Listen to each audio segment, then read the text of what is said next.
right, Dave. Hanging on the wall? My car Hints. just found a new home. Yes. Hints from Heloise is a column to help you with your life.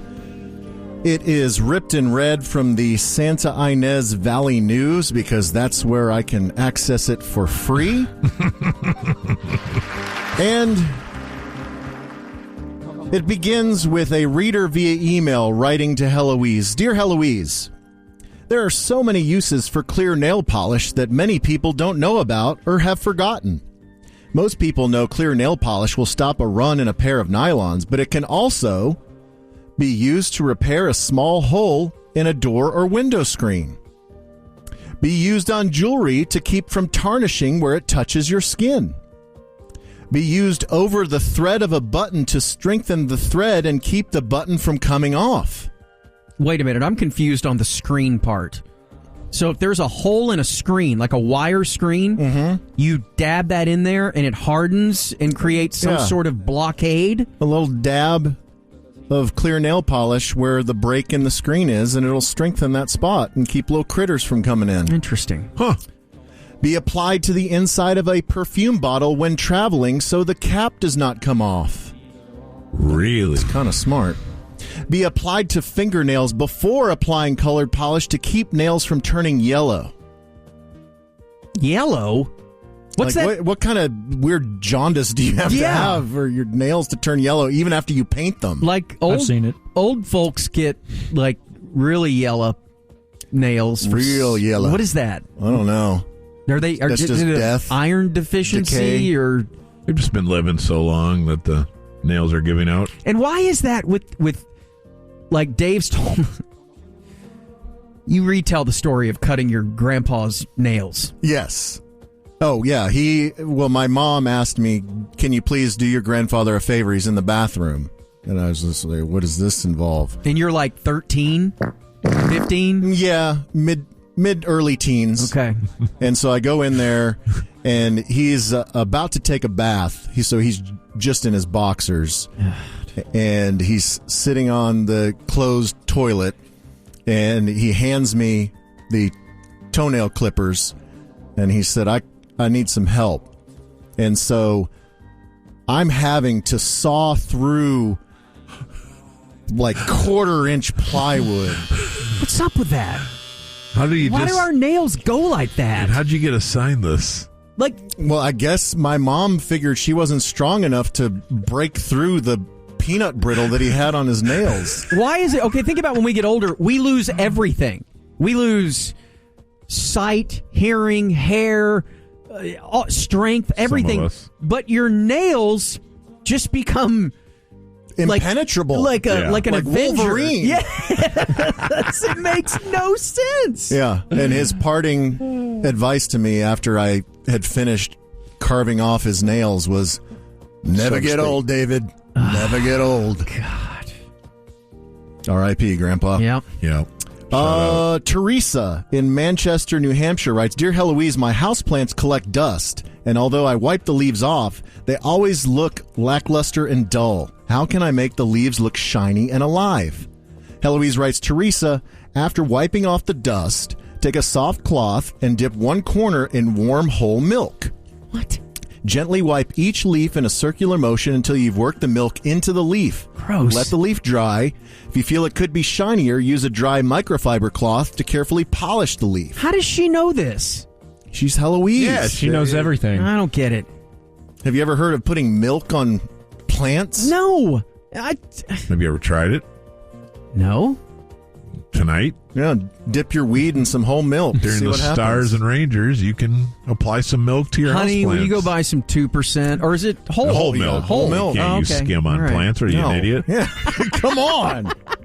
The first time I met my wife's parents, they made me clean all the plants in their house. With? Just like water and cloth. You mean like the plastic fake plants? Real plants. So you met them and they put you to work? Is this real plants they're talking about? Yeah, they're talking about real plants. You put milk on real plants? Yeah. I guess it has nutrients that plants crave. That's Brondo. I don't know.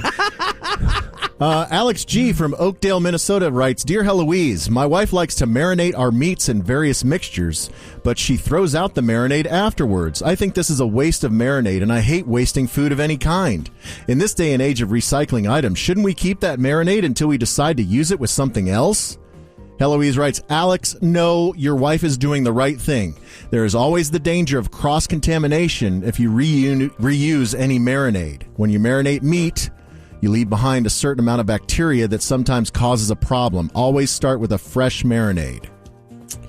I don't know if any of us would ever stoop to reusing marinade. Yeah, that guy has problems. Yeah. He's worried about if he's that. worried about wasting excess marinade, Yeah. what kind of a cheap ass is that? And wouldn't you think that once you marinate with the raw meats, that the marinade is no longer... It's tainted. It feels, it's not fresh marinade. It's Like you're going to use your fajita beef marinade on some chicken or vice versa? No. Come on. Gross. We're not doing that. Here's a couple of notes about our furry friends. Beth H. in New Haven, Connecticut writes, Dear Heloise, there are millions of cats and dogs left out in our freezing winter weather when they should be inside with their owners. Please take your pets inside and provide them with warmth and comfort just as you would any family member. All right, before she answers this. She doesn't. It's just Beth grandstanding. Oh, really? Yeah. Not even an answer? No. There's no reply from Heloise. Beth said it. Yeah, I herself. agree. Yeah. I mean, what if you're Heloise, though, and you're basically publishing an article, don't you do the ones that you can answer? No, she lets people sound off. Oh, so it's like an opinion board. Yeah. Well, what's your answer, Mr. Well, Dog? I agree. Yeah, Mr. Dog. I don't know if I agree with her. I think you should leave them out in the freezing cold. Builds character. The thing is, Are we talking 32 or are we talking sub 32? Just put skirts on them. like it's not right. Like it's not 1958 anymore with Reiner's dog Ring that they left outside at full time. I mean, this is 2023. I think most people are bringing their dogs inside. I know there's... All right. Go on. Has it made dogs softer? Are you doing this? This is from Ava in Hillsdale, Oklahoma. Dear Heloise, if someone is driving with a dog, the dog should really be strapped in with a seatbelt or some kind of animal restraint to make sure they don't go flying off the seat during a sudden stop or an accident. Pet stores and several online retailers sell these things. Remember, pets can and sometimes do get hurt in an accident or during a sudden stop. No, it's just gay. You don't put your dogs in a seatbelt? That's a different segment that we don't do What about anymore. the little dog crash helmets? Don't you agree that they should have those on? The Hans device for a dog. As you pull up, like at a stoplight and a window's down and there's a dog with a helmet on. And he's just looking at It's you like like, Dale please. Yeah, you got a Hans device for the dog.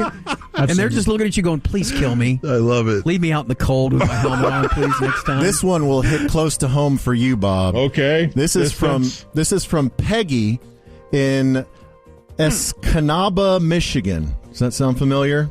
Escanaba? Do you know them? I think Escanaba is correct, yeah. Oh, yeah. Dear Heloise, with snow on the ground in so many states, people sometimes get stuck in a snowbank or skid off into a ditch and are stuck there for hours. For example, my son was driving home to Michigan, and at the last moment, he decided to toss his sleeping bag in the back seat. While driving, he skidded off the road into a snowbank and got stuck on a lonely road out in the country. He couldn't see a house or light anywhere, and it was growing dark as the temperature started to drop significantly.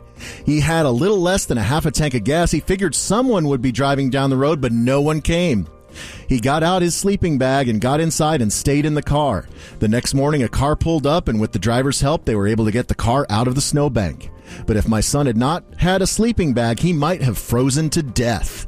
On any road trip, it's always best to prepare for the worst kind of weather or a potential situation that might occur. You never know what life will throw at you. Always have a go bag. Like, did your niece have that when you had to save her? Did she have a sleeping bag? What was her emergency kit in the back of her car? Just a tauntaun in the trunk. Right. And then she just cut it open. Well, at least she had that. Yeah. Well, and a lightsaber. What should you bring? And the dog in the seatbelt that she and the life Right, jacket. right. Put the helmet. Well, the She kept her tauntaun warm. had a helmet on, Oh, okay. in case That's she good. crashed. Should you bring a rubber? I'm sorry, what? What if you meet someone? If the person that helps you get out of the snowbank is also hot and available. Would you like to have sex? I need to warm up. Maybe some lube. Yeah, always have crap, baby. Would it be weird though? I don't want to chap in the cold. If, This like, is a for weird whatever hockey reason, pregame show. they opened up the trunk, for some reason, the people that were trying to save you, and all they saw was one rubber and a tub of lube.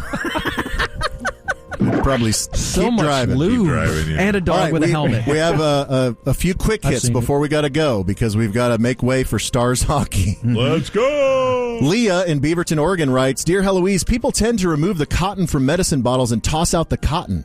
I like to take that large piece of cotton and use it to remove nail polish. I can usually get about 2 or 3 uses out of it before I have to throw it away. She should marry the marinade guy. Or get a job.